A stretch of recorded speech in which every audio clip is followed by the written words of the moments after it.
Saxon's Calculus Lesson 101 is about derivatives of inverse functions. Now, if you recall, inverse means where you flip-flop your x and your y values and you resolve the problem for the y value. So they're going through some explanations as to how that looks on page 494 with graphing and the function machine and so on. And then we get over to example 1 on page 495.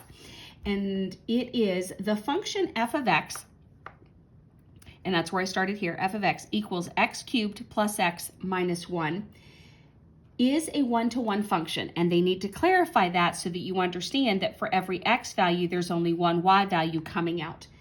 Find the slope of the graph of the inverse function at the point -1, 0. So since they want the inverse function, we flip-flop, and so where the f of x was turns into a y, which is why I slashed it and wrote a y. There's the same equation. So now we're putting x here instead of the y. Everywhere there was an x, we're putting a y. And slope means to derive. So the derivative of x is 1. I just didn't write it. Dx minus, actually I should be more specific, differential. And then this one goes to 3y squared plus, and this one goes to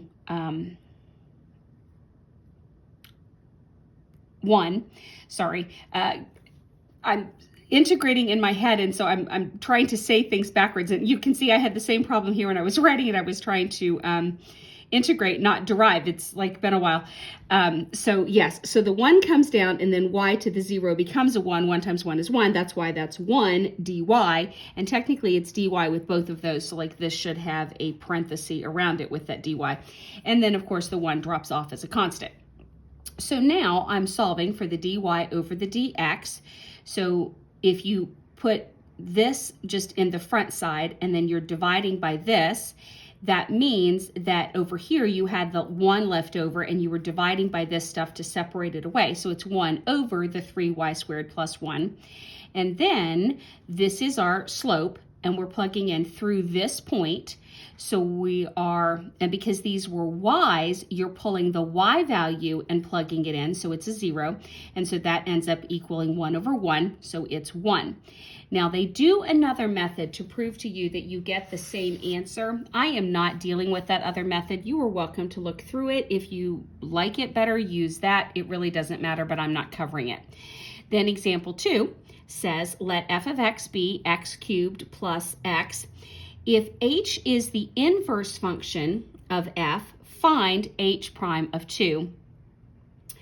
And that is, of course, implying for the x here. So the first thing is to derive, flip the x and the y. So we're doing the same thing that we did before. This is y, now it's becoming x. This was an x, now they're becoming y's.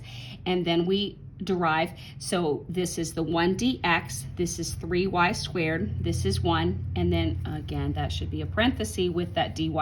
And then we're solving dy over dx, so the same thing is happening, it's 1 over top of that. And then because this was the 2 and it was for the x part, it's the equal part. And so I'm plugging in that this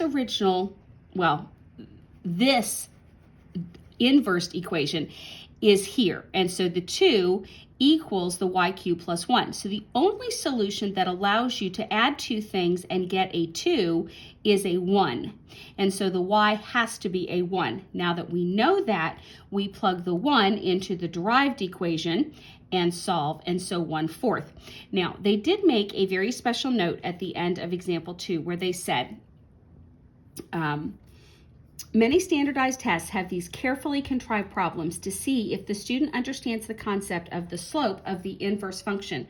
So be forewarned is how they do it. And then prior to that, they said, had we asked to find the value of h prime of something like 12, we would have been in trouble because this would require that we find roots or answers of a cubic because it had this cube in here. And so again, if you're trying to find combinations here that would equal 12, you can see that there's just too many possibilities, and so it would be almost impossible to answer that sort of thing.